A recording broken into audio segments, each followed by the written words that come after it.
자, 안양여고 우리 현대시 추가 작품편 한번 해보도록 합시다. 첫 번째는 청로루란 작품인데 뭐 되게 어렵지 않은 짧은 시인데 딱 이게 시가 보면 되게 길지 않아, 그지? 몇 개의 단어도 없고 이런 거 우리가 왜 이러냐면 이상적인 세상을 표현하기 위해서 이상적 세상, 뭐 우리가 무릉돈 이러면은 서양, 유럽 이런 나라보다는 동양적이잖아요. 그래서 우리 동양은 주로 여백의 미를 되게 중시해. 여백의 미. 이게 맞는 말인지 모르겠지만 여백의 미가 있나? 그러니까 막 우리가 이제 도화지 같은 그런 스케치북 도화지 같은 거에다 그림을 그리면 서양은 정말 구석구석구석까지 모든 그림을 그린다면 동양은 오히려 그림을 별로 안 그리는 백지에 그런 걸 많이 두잖아. 그걸 여백의 미라 그러는데 동양 사상이 그렇대. 그냥 그런가 보다 이렇게 하고 청로루. 제목이 청로루인데 사실 지금 이번에 시험 범위 우리 예진이 시험 범위가 추가 작품이 사실 문학교과서에 없는 것들이야. 그래서 선생님이 이렇게 선생님이 갖고 있는 다른 책 해설지를 복사해서 스캔한 건데 이걸로 일단 할게요. 자, 청로루는 사실 여기서 상당히 순수한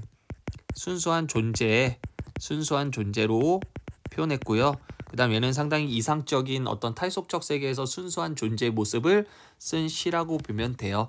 우리 감상 보면 간결한 리듬과 압축적인 표현을 통해 탈속적인 자연을 동양화, 즉 여백의 미를 이용한 동양화처럼 형상화했다. 이렇게 보면 될 것 같습니다. 어렵지는 않은 작품이라서 일단 1년만 먼저 갑시다. 먼 산이 있어요. 그 산에 청운사라는 절이 있는데 낡은 기와집으로 되어 있어요. 이런 얘기네요. 그러니까 먼 산에 낡은 기와집으로 되어 있는 청운사란 절이 있어. 근데 이게 일단 먼 산, 시적 허용이지 먼 산 말이 안 되죠. 먼 산이니까 시적 허용. 시적 허용이 선생님 뭐예요? 이게 문법적으로 틀리게 쓰더라도 시니까 허용해 준다 해서 시적 허용이고, 청운사는 일단 푸를 청자에서 푸른색 이미지, 그래서 실제 없는 절이야. 실제 없는 절이니까 탈속적인 분위기다 이런 얘기인데, 앞에 먼 산이라는 걸 넣었을 때는 그러니까 결국 이런 탈속적인 세상은 지금 나와는 조금 멀리 있다 이렇게 해석하면 될 것 같은데, 아무튼 내가 생각하는 이상적인 세상, 탈속적인 이미지는 여기서 말한 청운사다라는 절을 색채 이미지를 통해 드러냈다 이렇게 정리하면 될 것 같습니다. 푸른색 이미지, 청운사는 낡은 기와집으로 돼 있나 봐. 됐고요. 그 다음에 청운사가 있는 그 산은 자하산이에요. 자하산. 자하산은 이제 자자죠. 그래서 자주색 이미지입니다. 그래서 이 산의 이름은 자하산입니다. 근데 솔직히 자하산도 실제 존재하지 않거든. 그래서 탈속적인 분위기, 똑같아요. 환상적 분위기라고 하면 돼요. 괜찮죠? 그럼 우리가 1년과 여기 2년의 첫 번째 주가의 선생님이 더 쉽게 해석하면 먼 산, 그 산의 이름은 자하산이고 그 자하산에 낡은 기와집으로 된 청운사란 절이 있다. 이렇게 얘기하면 되죠. 아무튼 여기서 말하는 자하산과 청운사는 이 세상에 없는 약간 탈속적인 분위기였던 장소입니다. 그곳에 봄눈이 녹으면, 자, 봄눈은 아무래도 시간적인 배경을 드러내죠. 무슨 시간?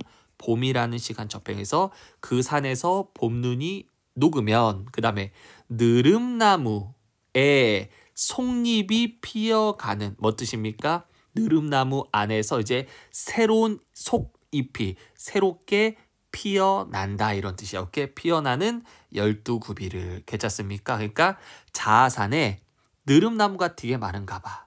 그 느릅나무에 이제 봄이 됐으니까 새로운 속잎들이 막 이렇게 타타타닥 피어나는 그런 산을, 그 다음 갑니다. 청로루가 있대요. 청로루 푸른색이죠. 상당히 순수한 존재. 아무래도 탈속적 공간이니까 거기에 사는 동물도 탈속적인 동물이겠죠. 그래서 청로루의 맑은 눈에 상당히 순수하죠. 도는 뭐야? 비치는 구름이 있다 이런 뜻입니다. 구름도 마찬가지로 탈속적인 이미지입니다. 이렇게 얘기하면 될 것 같고요. 이해되시죠? 어렵지 않은 작품이고요. 우리가 여기 딴 건 다 되게 상당히 짧은데, 여기 되게 길잖아. 이렇게 길면은 어떻게 읽어야 돼? 1번 느리게, 2번 빠르게 읽어야죠. 왜요 선생님? 요거랑 똑같은 시간 안에 읽는다고 하면 좀 더 빠르게 읽어야지 똑같은 시간 안에 읽겠지? 그래서 급하게 읽어야 돼. 빠르게 시행이 들어갔기 때문에. 이거는 청노루의 어떤 경쾌한 리듬감. 이제 청노루가 있으니까 그 다음 청노루를 얘기하기 위해서 약간 조금씩 빠르게 읽는 얘기입니다. 그 다음에 내용 전개 방법은 시선의 이동인데 원경에서 근경이야. 시선의 이동이 어떻게 돼요? 청운사를 보고요. 오케이. 그 다음에 자아산을 봐요. 사실 자아산은 청운사가 있는 산이니까 그렇다 치더라도 그 다음에 봄눈을 봤죠. 그 다음 느릅나무를 봅니다. 느릅나무 그죠? 느릅나무를 보고 그 다음에 청노루를 보고요. 그 다음에 청노루 눈에 비친 구름을 보네요. 이렇게 얘기하면 되고 해서 원경 먼 곳에서 근경 가까운 곳 맞잖아.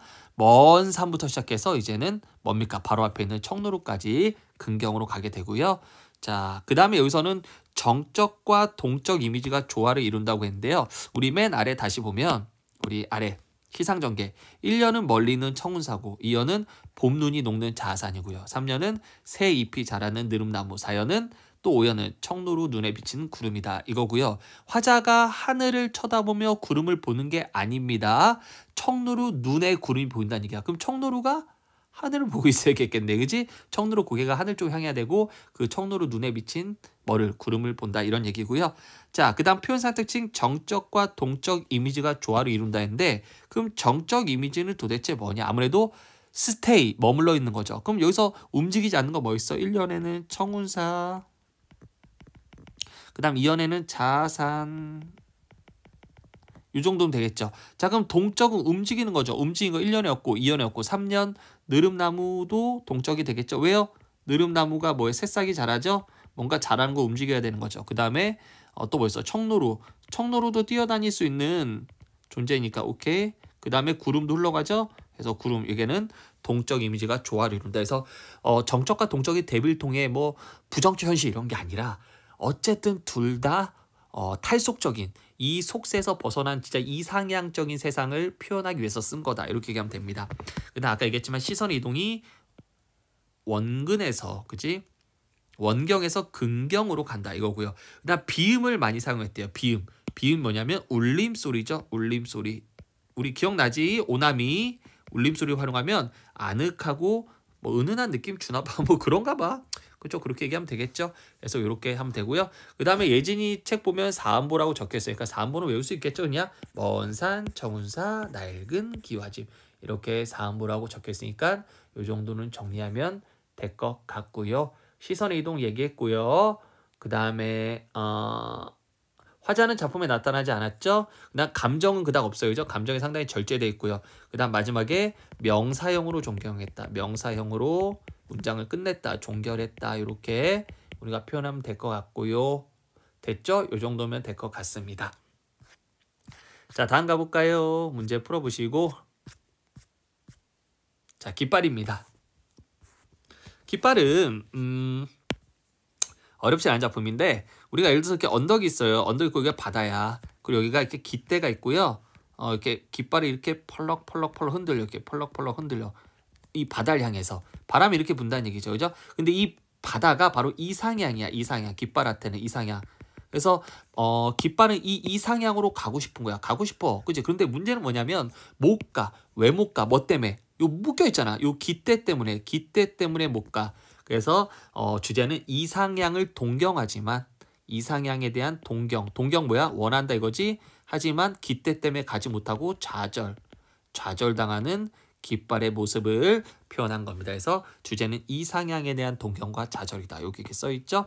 근데 여기서 가장 중요한 거는 이게 뭐라고 이게 깃발이죠. 이 깃발을 비유한 대상 그 시어들이 너무 많아요. 그래서 보조관념들이 되게 많거든. 요거 찾는 게 포인트인데 선생님이 미리 찾자면 갑니다. 소리 없는 아우성이 바로 깃발이고 저 두 번째는 손수건이 깃발이고 세 번째는 순정, 네 번째는 애수, 마지막 다섯 번째는 마음. 요게 다 깃발입니다. 그래서 깃발을 표현해요. 그래서 그거 알아두면 되고 이제부터 작품 한번 들어가도록 하죠. 갑니다. 이것은 깃발이야. 소리 없는 아우성이다. 소리가 없는 아우성이야. 막 일로 가고 싶어서 이렇게 계속 막 타타타 하고 있잖아. 그지? 아우성이야. 근데 소리가 없는 아우성 있을 수가 없죠. 포인트. 소리가 없는 아우성은 절대 있을 수가 없어. 아우성은 이게 아우성이죠. 근데 소리가 없으니까 역설법. 말이 안 된다 이겁니다. 그래서 첫 번째 주에서 벌써 중요한 표현법이 나왔죠. 역설법. 아무튼 이것은 소리 없는 아우성이다. 어디를 향해? 어디를 향해? 두 번째 줄 푸른 해원을 향해. 선생님 푸른 해원은 바다죠. 바다 뭐라 그랬죠? 선생님 아까 전에 이상향이라 그랬죠. 이상향. 이상세계를 향하여 흔드는 왜 가고 싶어서 펄럭이는 이렇게 해석하면 되겠죠. 영원한 노스텔지어 그리움 향수의 손수건이다. 이상향 향한 향수 그리움. 그래서 손수건 이콜 깃발이다. 이런 얘기죠. 그럼 여기까지 표현하면 다시 해석하면 뭡니까? 이것은 야야야야야야. 오케이. 이것은 소리가 없는 아우성과 같다. 역설법. 저 이상적인 바다를 향하여 계속 흔드는 영원한 그리움의 손수건이다. 손수건 이꼴 깃발이죠. 순정도 깃발이에요. 그 깃발의 순수한 마음은 물결같이 비유법이죠.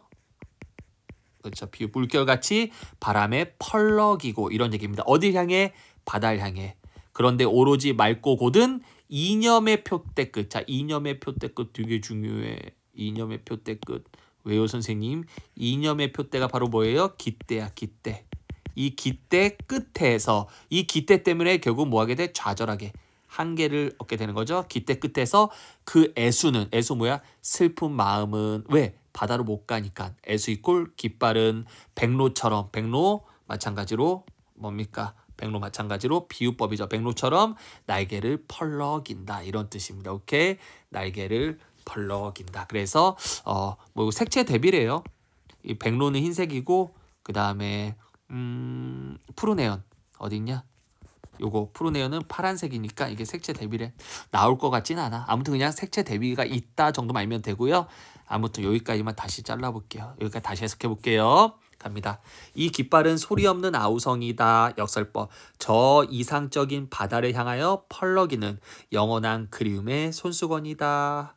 그 순수한 깃발은 물결처럼 바다를 향하여 바람에 펄럭이고 오로지 맑고 곧은 깃대 끝에서 그 슬픈 좌절을 겪은 깃발은 그래도 백로처럼 날개를 어디 향해? 바다를 향해 펄럭인다. 이런 뜻이죠. 영탄법. 영탄법. 영탄법.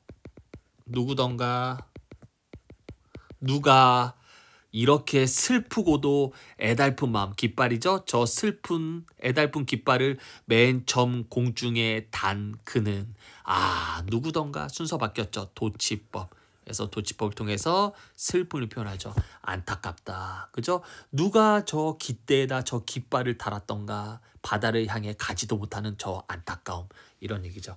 그래서 결국은 뭐에 대한 얘기입니까? 이상세계에 도달할 수 없는 한계에 대한 얘기네요. 이런 얘기죠. 자, 그 다음 우리 아래 아래 표현사 특징 가보면요. 비유법 썼죠. 보조관력, 깃발의 보조관력 되게 중요해. 시험에 나올 수 있겠죠. 1번 아우성, 2번 손수건, 3번 순정, 4번 애수, 5번 마음. 그 다음에 깃발의 역동성, 펄럭인다, 나붓기다 이런 거죠. 색채 대비 아까 얘기했지만 바다와 백로, 그 다음 펄럭인과 매여있음이라는 두 속성을 통해 이상향에 대한 동경과 결국 한계를 드러낸다. 깃발의 보조관력 5개, 요거 외워라. 이런 얘기입니다. 이상세계는 어디예요? 푸른 해원이죠. 갈 수 없는 이유는 뭡니까? 25자까지 쓸 필요 있나? 깃대 때문에 이렇게 얘기하면 되겠네요. 그래서 감상 보면 이상향을 동경하지만 숙명초 한계 이꼴 두 글자로 깃대 때문에 좌절할 수밖에 없는 인간의 운명을 표현했다. 이런 얘기입니다. 자, 여기까지가 깃발이었어요. 다음은 뭐니? 다음은 추천사입니다. 추천사는 이번에 그 예진이 시험 범위가 아닌데 선생님이 왜 이걸 넣냐면 깃발이랑 연계해서 나올 수 있거든. 가볍게만 해석할게. 향단아 그네줄을 밀어라. 자, 그네줄은 뭐랑 똑같냐면 깃대랑 똑같아. 깃대. 그죠? 그네를 메고 있는 줄이죠. 먼 바다로 배가 나가듯이. 자, 바다는 이상향으로 배가 나가는 것처럼 나도 저 배처럼 밀어다오 이겁니다. 이 다소곳이 흔들리는 수양버들과 불꽃더미와 나비 새끼 꾀꼬리로부터 밀어내다오. 그러니까 얘네들 보기 싫다 이거지. 얘네들은 지상의 것들, 유한한 것들. 산호도 없고 섬도 없는 어디로? 저 하늘로. 그죠? 하늘이 바로 나에게 어디야? 이상향이야. 이상향. 오케이. 우리 앞에 뭐랑 똑같아? 푸른 해원이랑 똑같지, 그지? 저 하늘로 나를 밀어올려다오, 구름처럼 밀어올려다오, 이 울렁이는 가슴을 밀어올려다오. 얘도 반복했네. 하지만 나는 서쪽으로 가는 달처럼은, 서쪽도 이상향이거든. 저 이상향으로 가는 달처럼은 나는 갈 수가 없다. 이제 내가 갈 수 없는 이유는 뭐 때문에 그래? 그네줄 때문에 그래. 그네줄에 그네가 묶여있기 때문에. 얘도 한계지. 이 달은 서쪽으로 가. 나는 못 가. 나와 달은 대조야. 대조. 오케이? 달은 서쪽으로 가잖아. 근데 나는 하늘을 못 간다. 그래서 대조입니다. 그렇더라도 바람이 파도를 밀려 올리듯이 나를 밀어 올려다오 향달아. 그래도 굳은 의지를 보이고 있다. 이상향을 향한 굳은 의지. 그럼 여기서 이상향을 상징한 단어는 3개가 있는데, 첫 번째 배가 가는 저 바다. 바다가 이상향이야. 바다. 그치? 물론 나의 이상향 아니야. 배한테 이상향이지. 어쨌든 이상향이야. 두 번째, 내가 가고 싶은 하늘. 그 다음 세 번째, 달이 간 서쪽. 서쪽. 이게 바로 이상향이야. 오케이? 이상향인데, 근데 나는 갈 수 있다 없다? 못 간다. 나는 좌절할 수밖에 없어. 못 가. 왜? 뭐 때문에? 그네줄 때문에. 그 다음에 세 번째, 마지막 년에 여기 오고 달, 요 달. 이 달은 서쪽으로 가지. 근데 나는 하늘로 가볼까? 못 가지. 그래서 나는 대조다. 이런 얘기입니다. 그래서 얘도 마찬가지로 초월적 세계의 갈망과 한계를 제시한 거죠.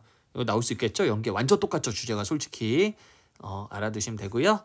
자, 다음 264의 광야입니다.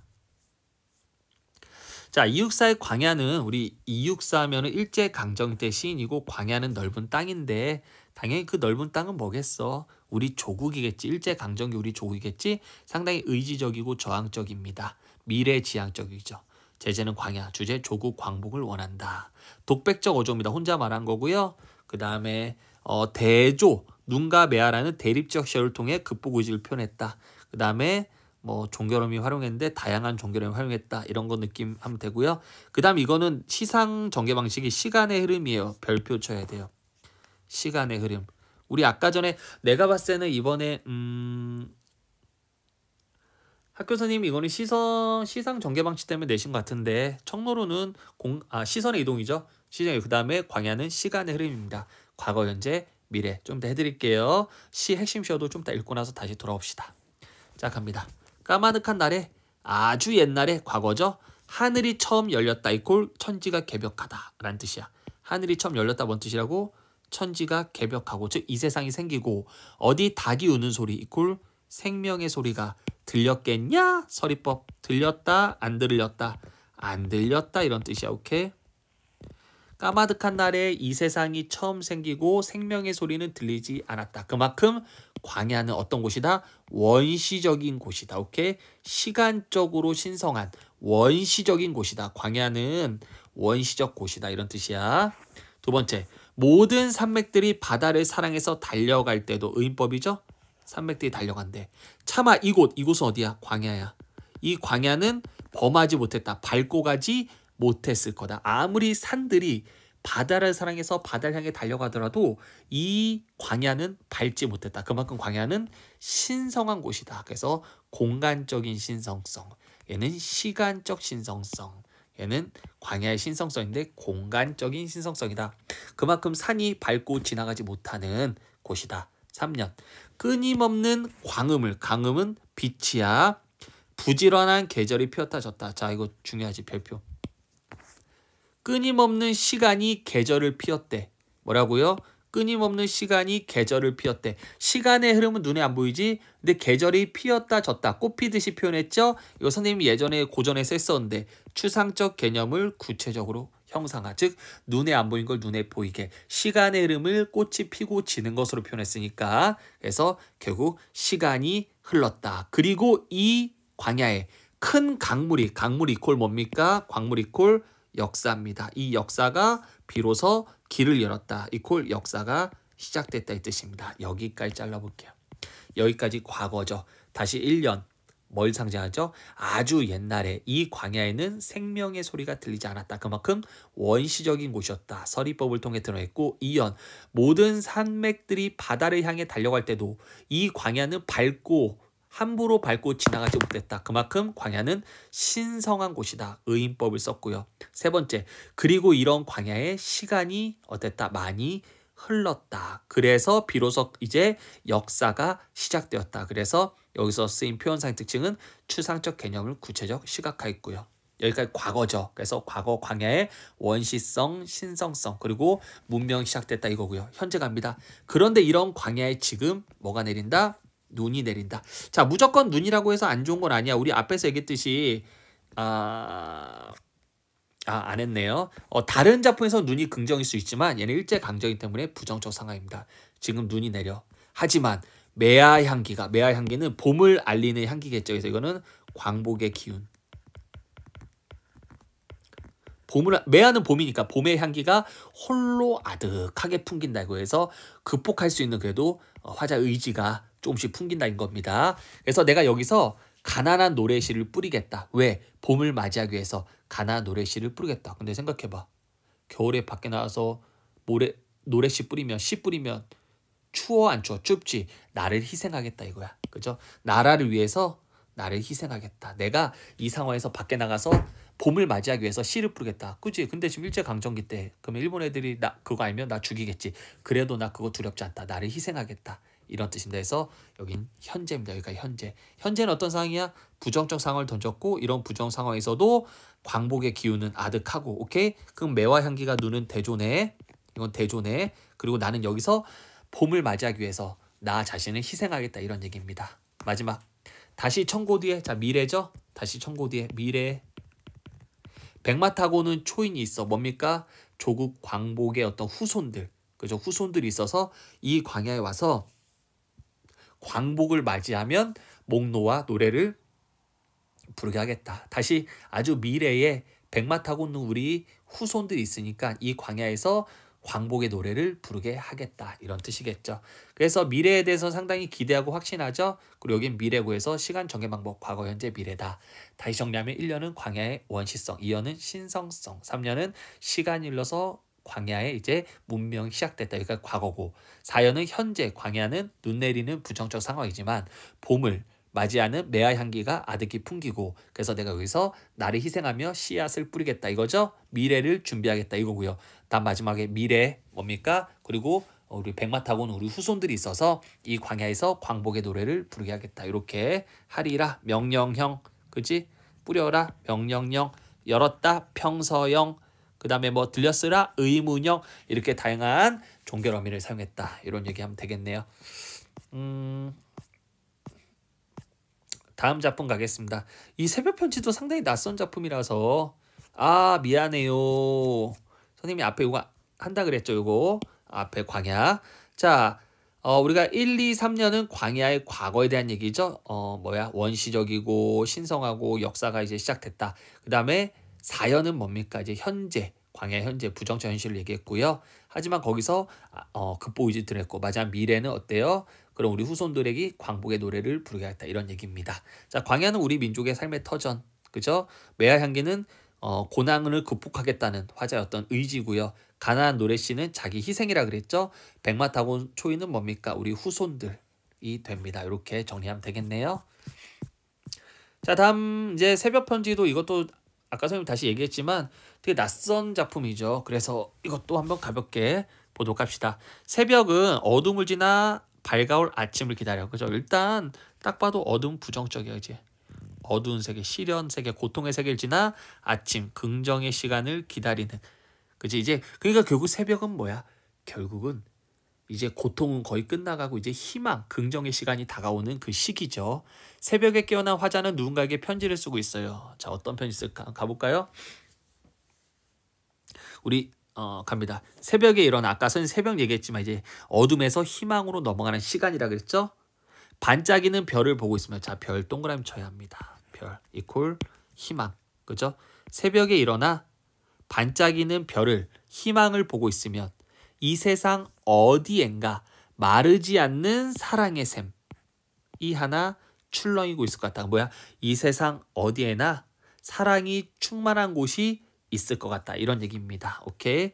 다시요. 새벽에 일어나서 별을 바라보면 이 세상 어딘가에 뭐가 있다? 사랑이 충만한 그런 장소가 있을 것 같다. 세상에 있을 것 같다. 이런 얘기죠. 고통과 쓰라림과 목마름의 정령들 부정적이죠. 은 다 잠들고 언제요? 새벽에. 오케이? 새벽이 되면 이 부정적인 것들은 다 이제 잠이 들고 눈시울이 붉어진 인간들의 혼들만 깜짝. 이 눈시울이 붉어진 것은 이런 고통과 쓰라림과 목마름에 고통을 당하고 있는 사람들을 연민하는 불쌍하게 여기는 인간들만 깨어있는, 즉 소외된 이웃을 불쌍하게 생각하는 사람들의 영혼만 깜빡이는 아무도 모르는 그런 고요한 새벽에 아름다움은 새벽의 창을 열고 아름다움은 시작되고 이런 뜻입니다. 우리들 가슴에 깊숙한 뜨거움과 그 아름다움이 만난다. 이런 뜻입니다. 즉 소외된 사람들의 갖는 연민과 사랑과 만난다 이거지. 여기까지. 이해되십니까? 간갑니다. 다시 고통하는 법을 익히기 시작해야겠다. 뭔 뜻이야? 고통하는 법 익힌다고?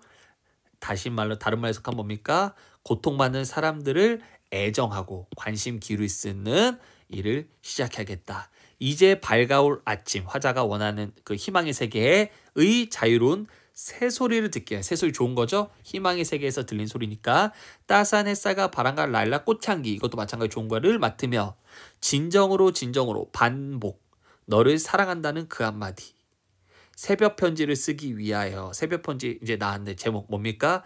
너에게 보낸 어떤 나의 매개체겠죠. 어떤 메시지를 쓰기 위하여 새벽에 일어나 별을 보고 있으면 이 세상 어디나 깊은 어디에나 마르지 않는 희망의 샘 하나가 뭡니까? 출렁이고 있을 것 같다. 그래서 요거랑 뭐랑 똑같아요?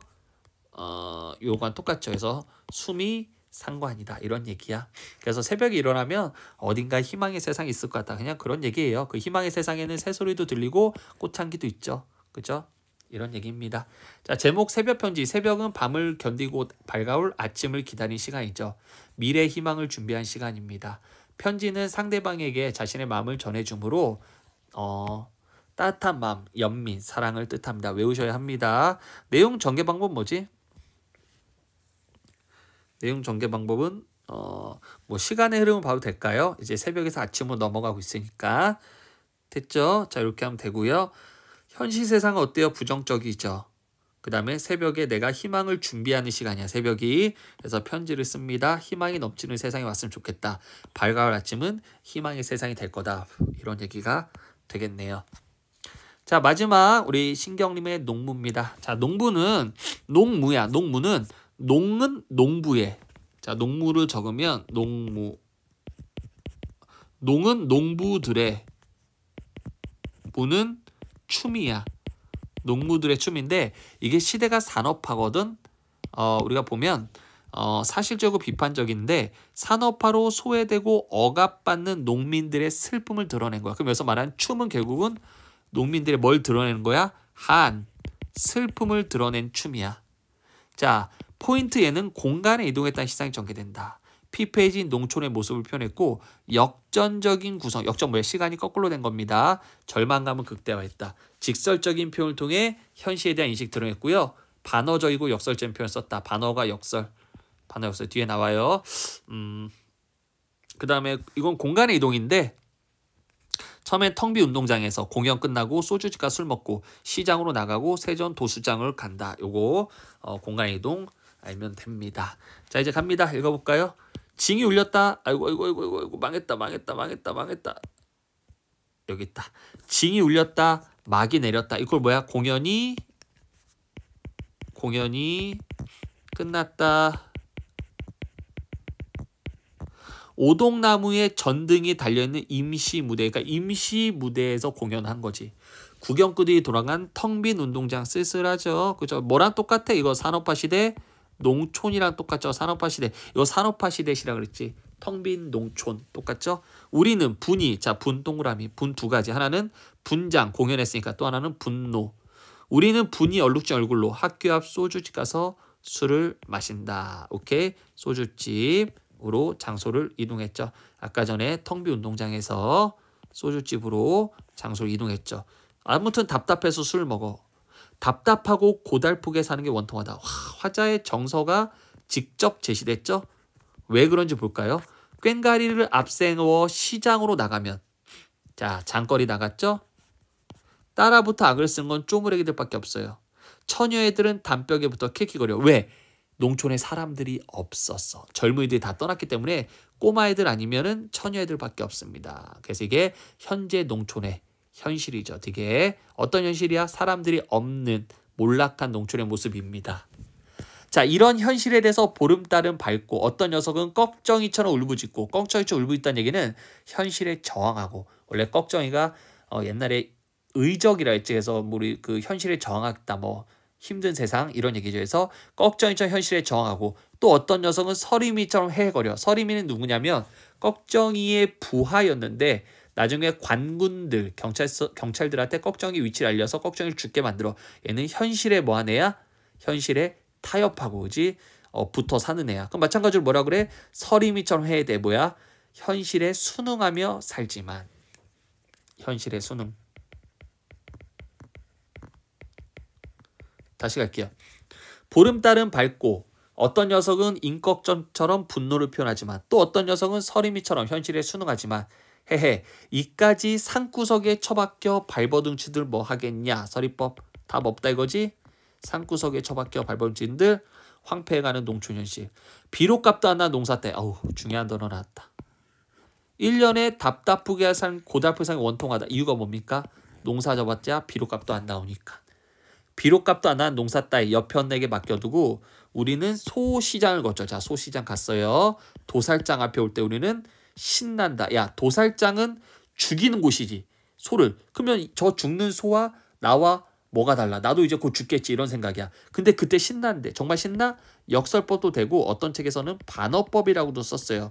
이건 학교 선생님이 한 대로 합시다. 우리는 신난다. 뭐가 신나? 소외당하고 몰락한 농촌의 모습에서 도살장 앞에 가면 우리도 죽고 싶겠지. 아, 우리도 저렇게 죽어야 하나? 쫄리겠지. 신난다. 반어법. 한 다리를 들고 피리를 불까? 고개짓하고 어깨 흔들까? 자, 이게 바로 농문대 춤을 추는 건데, 얘는 지금 현실을 극복하기 위해서 추는 게 아니라 한을 표출하기 위해서, 슬픔을 드러내기 위해서 지금 춤을 추는 거예요. 그래서 얘는 현실 극복을 못합니다. 이렇게 알면 될 것 같아요. 자, 다시 가볍게 보면, 자, 세 번째 주까지 공연이 끝나고 텅 빈 운동장이 됐어요. 그죠? 그 다음에 또 여섯 번째 주까지 우리는 화장이 얼룩지, 즉 분노가 얼룩진 얼굴로 학교 앞 소주집 가서 술을 먹어요. 답답하다 이거지? 그래서 답답하고 고달프게 사는 게 원통하대. 이제 그 이유를 찾아야겠지. 우리가 공연을 하면 따라붙어 악을 쓰는 건 쪼무레기와 처녀들밖에 없고, 그죠? 그러니까 우리가 공연하면 아무도 관심 갖지 않는다 이거죠. 그 다음에 처녀애들은 킬킬거리고, 보름달은 밝아 어떤 녀석은 꺽정이처럼 현실에 분노하고 어떤 녀석은 서림처럼 현실에 순응하지만, 이까지 산구석에 처박혀 살아봤자 뭐하겠냐. 서리법. 비록 값도 안 나는 농사 때 옆편에 맡겨두고, 얘가 답답한 이유가 나왔죠. 답답한 이유가 비록 값도 안 나는 농사 때문에 그렇나 봐. 소시장 가서 도살장 올 때 우린 신난다. 신난다. 역설법. 그 다음에 반어법이 될 수도 있으니까 그건 선생님이 필기한 대로, 학교 선생님이 한 다리 들고 피리를 불까? 고개짓하고 어깨 흔들까? 이꼴 농민의 한을 드러낸다. 이런 얘기죠. 자, 앞에 돌아와서요. 핵심적 시구 갑니다. 징이 울렸다 막이 내렸다. 뭡니까? 막이 내렸다는 얘기는 공연이 끝났다도 되고요. 이제 농촌이 끝났다. 몰락했다. 이런 얘기 돼요. 어떤 녀석은 꺽정이처럼, 어떤 녀석은 서림이처럼. 그죠? 꺽정이처럼 울부짖는 것은 농촌 현실에 대한 울분, 저항이고 이런 얘기죠. 비록 값도 안 나는 농사 따위 옆편에 맡겨두고, 이게 바로 뭡니까? 얘네가 절망의 이유가 되겠죠. 소시장 거쳐 어깨를 흔들거나, 이건 뭡니까? 춤을 통해 슬픔을 드러내는 거지. 슬픔을 극복하는 게 아닙니다. 농민의 어떤 산업화 시대, 농민의 어떤 고통과 한을 드러낸 작품이네요. 자, 여기까지가 끝이죠? 그죠? 예, 여기까지가 우리 추가 문학 작품이었습니다. 문제 꼭 열심히 풀어보고요. 또 문제 있으면 선생님한테 질문하세요. 수고 많았습니다.